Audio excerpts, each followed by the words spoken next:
সাম্প্রতিক সময়ে করদাতাদের বার্ষিক আয়কর বিবরণী বা রিটার্ন জমার ক্ষেত্রে শূন্য রিটার্ন নিয়ে বেশ কথাবার্তা হচ্ছে।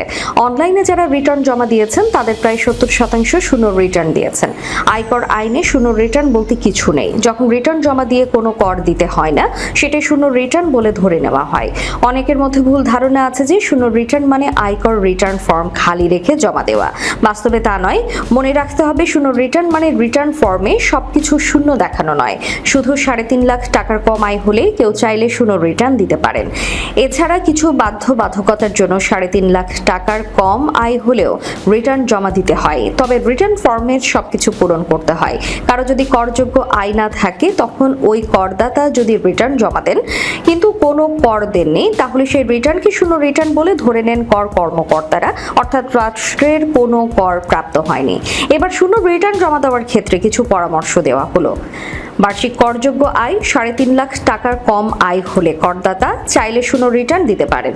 শূন্য রিটার্ন হলো করযোগ্য আয় নেই কিন্তু রিটার্ন দিচ্ছেন, তাই রিটার্নের ফর্মের প্রয়োজনীয় অংশ পূরণ করতে হয়।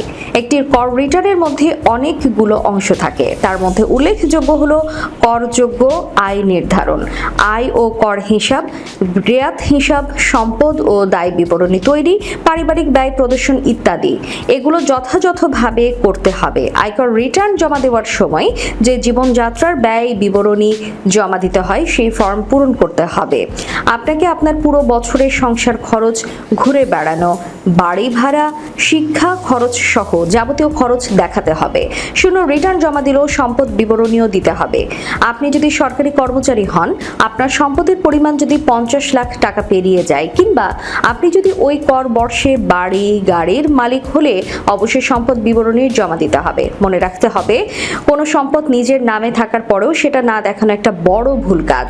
তাই শূন্য রিটার্ন দেওয়ার আগে বুঝে শুনে রিটার্ন ফর্ম পূরণ করতে হবে। তাহলে আপনি ঝামেলা মুক্ত থাকবেন। ভুলভাবে জমা দিলে যে কোনো সময় পড়তে পারেন মহা বিপদে। বর্তমানে 39 ধরনের সরকারি বেসরকারি সেবা নিতে হলে রিটার্ন জমার প্রমাণপত্র দেখাতে হয়। অনেকেই এই সেবাগুলো পেতে শূন্য রিটার্ন দেন।